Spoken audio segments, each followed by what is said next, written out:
Praise the lord. Good morning. प्रभू येशू ख्रिस्ताच्या गोड, महान, सुंदर, सामर्थ्यशाली नावामध्ये पुन्हा एकदा तुम्हा सगळ्यांना सलाम. पुन्हा एकदा मी परमेश्वराची काही वचने घेऊन तुमच्या समोर आलोय. या अगदी थोडक्यात आपण परमेश्वराच्या वचनांमधून काही गोष्टी ऐकण्याचा, शिकण्याचा, बघण्याचा प्रयत्न करूया. आणि गलतीकारास पत्र याचा 6वा अध्याय आणि 7वं आणि 8वं वचन आम्हाला काय म्हणतं बघूया आपण. आणि तिथे असं म्हटले की फसू नका, देवाचा उपहास व्हावयाचा नाही, कारण माणूस जे काही पेरतो त्याचेच त्याला पीक मिळेल. काय म्हटले तिथे? फसू नका, देवाचा उपहास व्हावयाचा नाही, कारण माणूस जे काही पेरतो त्याचेच त्याला पीक मिळेल. जो आपल्या देह स्वभावासाठी पेरतो त्याला देह स्वभावापासून नाशाचे पीक मिळेल, आणि जो आत्म्यासाठी पेरतो त्याला आत्म्यापासून सार्वकालिक जीवन हे पीक मिळेल. Praise the Lord. आणि मग इथे असं म्हटलंय की तुम्ही देह स्वभावासाठी पेरणी करताय का? तुम्ही कशासाठी पेरणी करत आहात? तुम्ही काय पेरत आहात? फसू नका, देवाचा उपहास होणार नाही. Praise the Lord. तुम्ही परमेश्वराची थट्टा करू शकत नाही. जे काही तुम्ही पेरणार आहात त्याचंच तुम्हाला पीक मिळणार आहे. मग आता आम्ही नेमकं देह स्वभावासाठी पेरतो.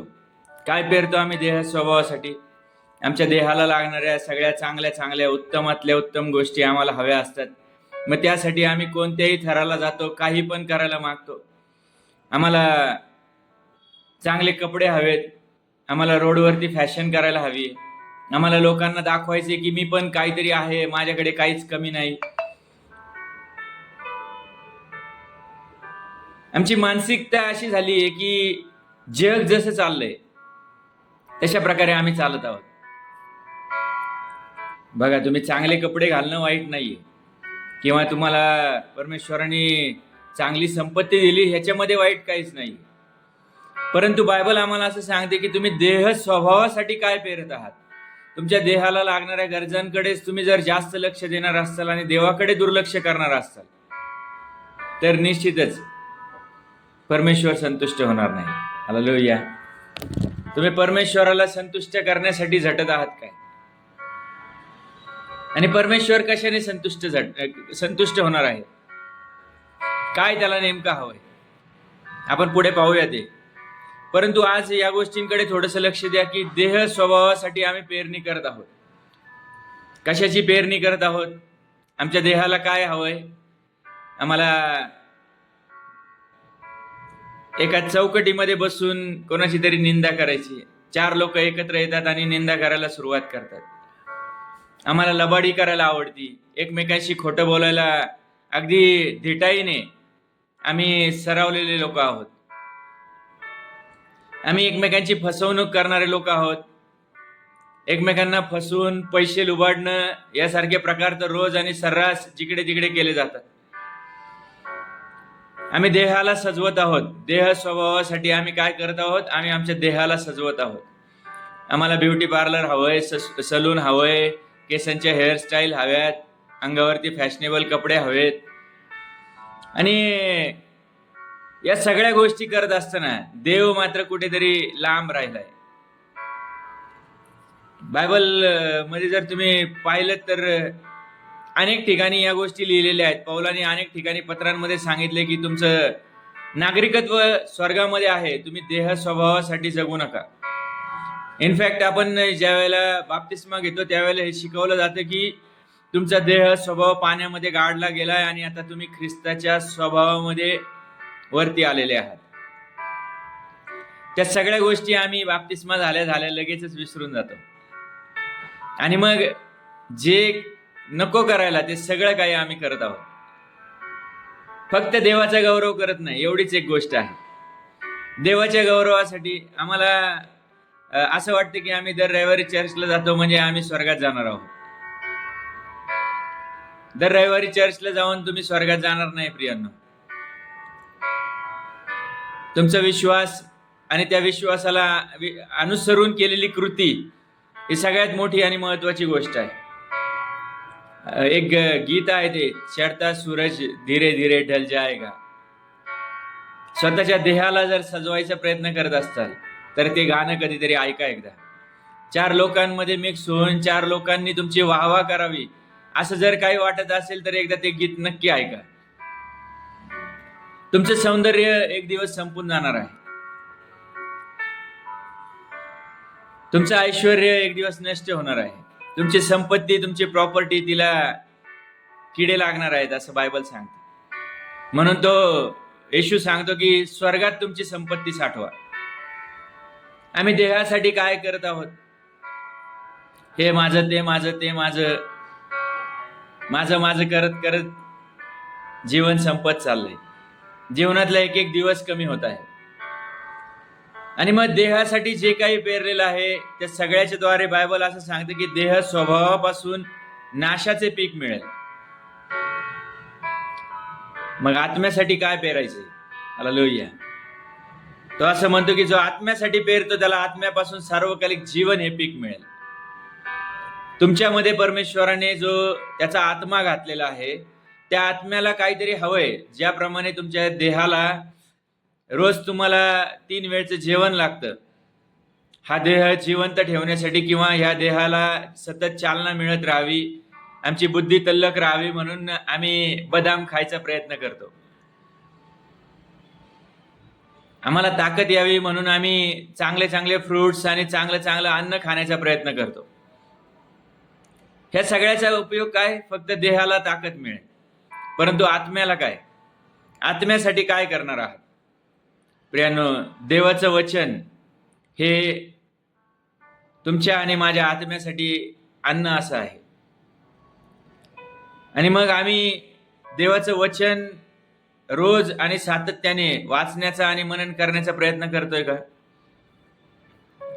स्तोत्र पहिला अध्याय आणि 1, 2, 3 वचनांमध्ये सांगितलंय, जो निंदकाच्या बैठकीत बसत नाही,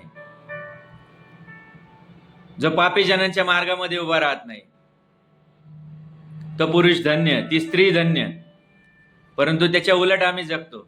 सो कॉल्ड ख्रिस्ती म्हणणारे, स्वतःला ख्रिश्चन म्हणवणारे, ज्या वेळेला 2 किंवा 3 एकत्र येतात त्यावेळेला तिथं ती निंदा सुरू होती, कुटाळक्या सुरू होतात, नको त्या गोष्टी सुरू होतात, चाड्या चुगल्या लबाडी या सगळ्यामध्ये आम्ही अतिशय एक्सपर्ट झालेलो आहोत. आम्हाला असं कधीच वाटत नाही की एकत्र आल्यावरती आम्ही देवाची स्तुती करावी, देवाची आराधना करावी, देवाचा गौरव करावा, देवाच्या गौरवासाठी आम्ही झटावं असं आम्हाला कधीच वाटत नाही. आणि मग या सगळ्या गोष्टी करत असताना आम्हाला आज विचार करायचा आहे की आम्हाला नेमकं काय करायची गरज आहे. आम्ही कशा प्रकारे झटत आहोत? देवाच्या गौरवासाठी, देवाच्या सामर्थ्यासाठी. आम्हाला माहित आहे मागा म्हणजे मिळेल. काय मागतो आम्ही? घर, गाडी, बंगला, पैसा, प्रॉपर्टी, याला त्याला दाखवण्यासाठी, लोकांना जळवण्यासाठी किंवा स्वतःची हौसमौज पूर्ण करण्यासाठी. देहाचा त्याग करायला आम्ही शिकलोय का? पौल असं म्हणतो की मी जगतो असे नाही तर ख्रिस्त माझ्या ठाई जगतो. पौल म्हणतो की मी वधस्तंभावर खेळलेला असा आहे. काय तुम्ही आणि मी त्या वधस्तंभाकडे लक्ष दिलंय का? काय आम्ही आमचा वधस्तंभ उचलून घेतलाय का? त्या आत्म्यासाठी आम्ही काय करत आहोत? प्रभू येशू ख्रिस्त आम्हाला सांगतो की तुम्ही जगातलं सगळं काही कमवलं, परंतु जर आत्म्याचा नाश झाला तर तुम्ही काय कमवलं? जर तुमच्या आत्म्याचा नाश झाला तर तुम्ही काय कमवणार आहात? देवाचा गौरव करण्याऐवजी आम्हाला समारंभांमध्ये जायला जास्त आवडतं. देवाचा गौरव करण्यापेक्षा आम्हाला मूव्हीजला जायला आवडतं. देवाच्या गौरवासाठी जगण्यापेक्षा, उपवास प्रार्थना करण्यापेक्षा आम्हाला जास्त जेवण करायला आवडतं. प्रार्थना करण्यासाठी फक्त मोजून 5 मिनिटं देणार, पण एखाद्या संगती गप्पा मारायला आम्ही तासांच्या तास घालवतो. देवाचा गौरव करण्यापेक्षा आम्हाला जगिक गोष्टी जास्त प्रिय वाटत आहेत. आज आम्हाला या गोष्टींचा विचार करायचा. प्रियांनो, आम्ही कशासाठी जगत आहोत? आमच्या जीवनामध्ये आम्ही देवाकडे पाहण्याऐवजी आम्ही जगाकडे पाहत बसलोय का? आम्ही आत्म्यासाठी काय पेरत आहोत? सातत्याने बायबल वाचन करणं गरजेचं आहे.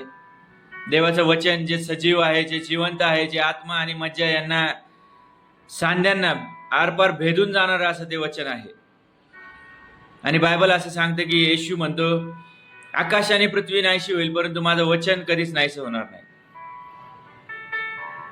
म्हणजे बाकीचं जगातलं सगळं काही नष्ट होईल परंतु देवाचं वचन नष्ट होणार नाहीये.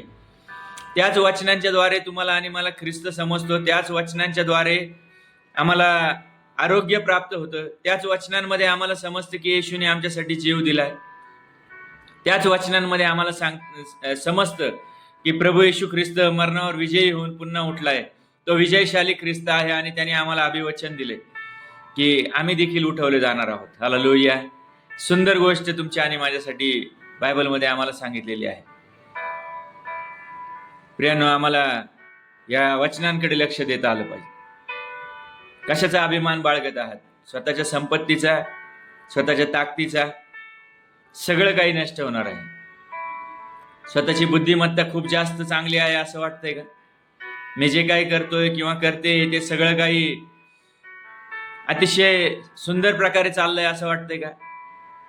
प्रियांनो, तुमच्या जीवनामध्ये अचानक काय घडेल हे तुम्हाला आज माहित नाही.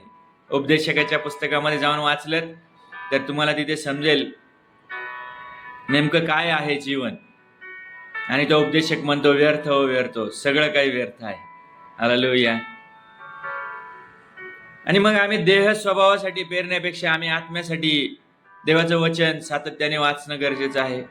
त्या वचनांवर मनन करणं गरजेचं आहे. आम्हाला त्याच्या नियमशास्त्रामध्ये अहोरात्र रममान व्हायचे.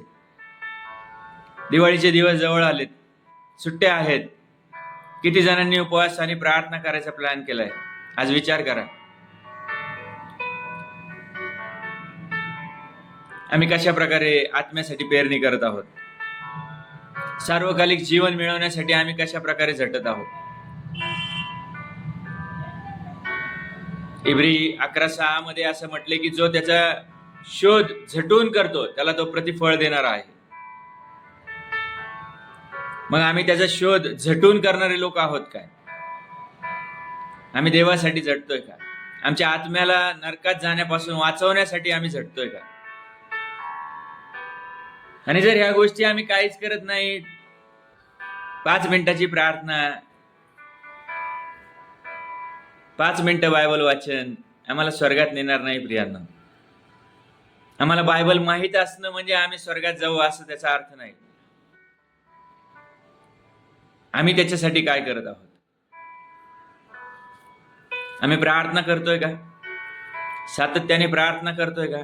आम्ही स्वतःसाठी, आमच्या आजूबाजूला असणाऱ्या लोकांसाठी, आमच्यामध्ये तो कळवळा, ती पॅशन आहे का? आम्ही देवाला खुश करण्यासाठी, देवाचा फेवर घेण्यासाठी, देवाने आमच्याकडे लक्ष द्यावं, देवाने आम्हाला ओळखावं, देवाने आमचं नाव जीवनाच्या पुस्तकात लिहावं, याच्यासाठी आम्ही नेमकं काय करतोय? प्रियांनो, निश्चितच तुम्ही म्हणताल हे तुम्ही काय बोलत आहात? विश्वासानेच तारण आहे. निश्चितच विश्वासानेच तारण आहे, परंतु त्या विश्वासाला अनुसरून केली जाणारी प्रत्येक कृती तुम्हाला स्वर्गामध्ये त्या देवाच्या अधिक जवळ घेऊन जायला कारणीभूत ठरणार आहे. तुम्ही विश्वास ठेवला येशू जिवंत आहे, परंतु येशूची तुम्ही स्तुती करत नसताल, तुम्ही उपासना करत नसताल, तुम्ही आराधना करत नसताल. अब्राहम त्याचा एकुलता एक पुत्र द्यायला तयार झाला. तुम्ही काय देत आहात? तो परमेश्वर म्हणतो की तुम्ही तुमचं संपूर्ण समर्पण मला करा. आम्ही संपूर्ण समर्पण केलंय का त्याला? देवाची 2 गाणे गाता आले म्हणजे आम्ही स्वर्गात जाणार आहोत असा त्याचा अर्थ नाही.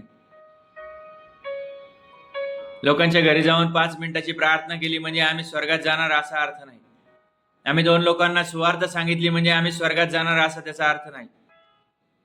आमचं अंतःकरण देवाकडे लागलेलं आहे का? सगळ्यात मोठा प्रश्न काय आहे?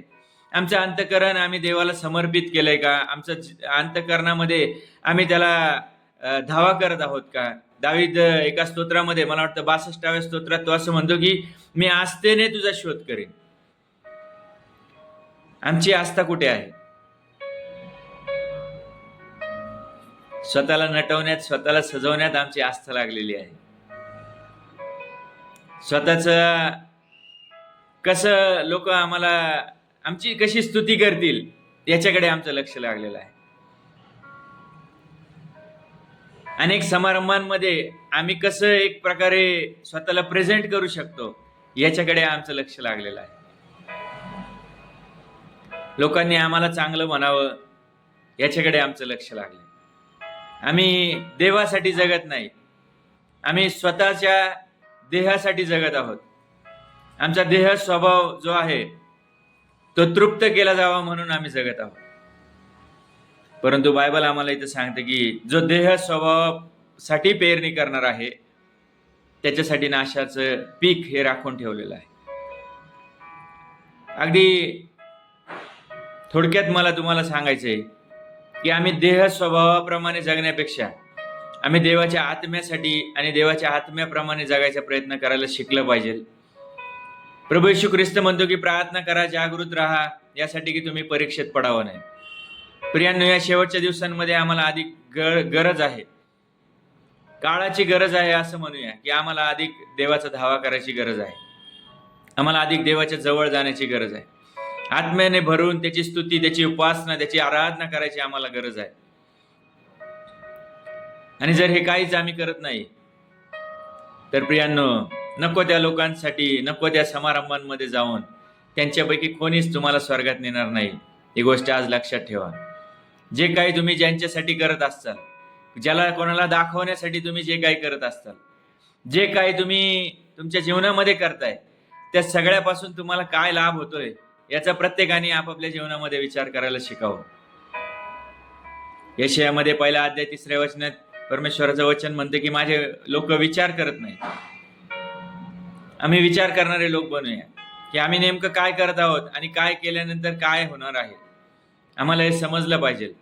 आणि जर हे समजून घेतलं तर निश्चित परमेश्वराचं राज्य तुमच्या जवळ आल्याशिवाय राहणार नाही. त्या जिवंत देवाने त्याचा एकुलता एक पुत्र प्रभू येशू ख्रिस्त यासाठी या जगात पाठवला की तुम्ही छान सुंदर तयार होऊन चर्चला जावं, चर्चवरून येता येता मटण चिकन घेऊन यावं, घरी येऊन छान बिर्याणी खाऊन मस्त झोप काढावी. यासाठी प्रभू येशू ख्रिस्त वधस्तंभावर मारला गेला नाही. प्रियांनो, तुम्ही अंतःकरण त्याला समर्पित करा, तुमचं जीवन त्याला समर्पित करा. तो म्हटला की जो कोणी माझ्यावर विश्वास ठेवेल त्याचा नाश होणार नाही, तर त्याला सार्वकालिक जीवन प्राप्त होईल. Praise the Lord. तुम्ही कोणत्या विश्वासामध्ये जगत आहात? तुम्ही कशा प्रकारे देहासाठी पेरणी करत आहात? तुम्ही कशा प्रकारे तुमच्या जीवनामध्ये आत्म्यासाठी पेरणी करत आहात? या सगळ्या गोष्टींकडे आज थोडंसं लक्ष द्यायला शिका. आणि या सगळ्याच्या द्वारे परमेश्वर तुम्हाला अधिक ज्ञान देव, हीच माझी प्रार्थना असेल. परमेश्वराने त्याचा एकुलता एक पुत्र प्रभू येशू ख्रिस्त या जगात पाठवलाय तुमचं आणि माझं तारण व्हावं यासाठी. तो आला, वधस्तंभावर आमच्या पापांसाठी मारला गेला, तो तिसऱ्या दिवशी पुन्हा उठला, तो जिवंत झाला आणि तो खूप लवकर पुन्हा एकदा येत आहे तुम्हाला आणि मला घेऊन जाण्यासाठी. जे आम्ही पापात आहोत, जे आम्ही त्रासात आहोत, जे आम्ही शापात आहोत, जे आम्ही चुकलेल्या आणि पडलेल्या अवस्थेमध्ये आहोत, जे आम्ही भग्न आणि अनुतप्त हृदयाचे लोक आहोत, अशा सगळ्यांना, ज्यांनी स्वतःचं समर्पण त्या परमेश्वराला केले, अशा सगळ्यांना घेऊन जाण्यासाठी तो प्रभू येशू ख्रिस्त खूप लवकर येत आहे. आणि जर आजही तुम्ही तयारी केली नसेल, आजही तुम्ही स्वतःच्या देहासाठीच जगत असताल, तर प्रियांनो, आज वेळ आहे पश्चाताप करायची. पुन्हा एकदा पश्चाताप करा, त्या देवाच्या जवळ या आणि तो देव तुम्हाला स्वीकारेल. तुमच्या जीवनातल्या प्रश्नांमधून तो तुम्हाला बाहेर काढेल. तो तुम्हाला अद्भुतरित्या आशीर्वादित करायला समर्थ आहे. फक्त तुमची तयारी आहे का त्याच्या जवळ जाण्याची, याच्याकडे आज थोडंसं लक्ष द्या. या आपण थांबूया, इथे छोटीशी प्रार्थना करूया. धन्यवाद देतो जिवंत देवा, राजांच्या राजा, प्रभूंच्या प्रभू, सर्व गौरव तुला देत तुझ्या दयास्थाना पुढे. तो या सुंदर सकाळी ही सुंदर वचनं तू दिलीत त्याबद्दल तुझ्या आभार आणि उपकार मानतो. माझ्या देवा, खरोखर आम्ही देहा स्वभावासाठी पेरणारे लोक आहोत. जिवंत देवा, आमच्या देहाला जे आवडतं तेच आम्ही करतो. परमेश्वरा, आमच्या देहाच्या गरजा पूर्ण करण्यासाठी आम्ही झटत असतो, परंतु आज तुझ्या वचनांच्या द्वारे तू पुन्हा एकदा आम्हाला शिकवत आहेस की आम्ही आत्म्यासाठी पेरणी करणारे लोक बनावेत. आणि म्हणून माझ्या देवा, मी तुला विनंती आणि प्रार्थना करतो, आम्हाला आमचा आत्मा वाचवण्यासाठी जिवंत देवा, त्या सार्वकालिक जीवनाकडे लक्ष देण्यासाठी परमेश्वरा आम्हाला तू तयार कर. जिवंत देवा, येशू म्हटलं की मी जीवन आणि विपुल जीवन देण्यासाठी आलो आहे. तो पित्या, आम्हाला त्या जीवनाकडे लक्ष देणारे लोक बनव. आणि परमेश्वरा, आम्हाला जगिक गोष्टींपासून तू दूर कर आणि तुझ्या गौरवी राज्याकडे आमचं लक्ष लागलेलं असावं, अशी दयाकृपा तू आमच्या प्रत्येकाच्या जीवनामध्ये कर, अशी आम्ही तुला विनंती आणि प्रार्थना करतो.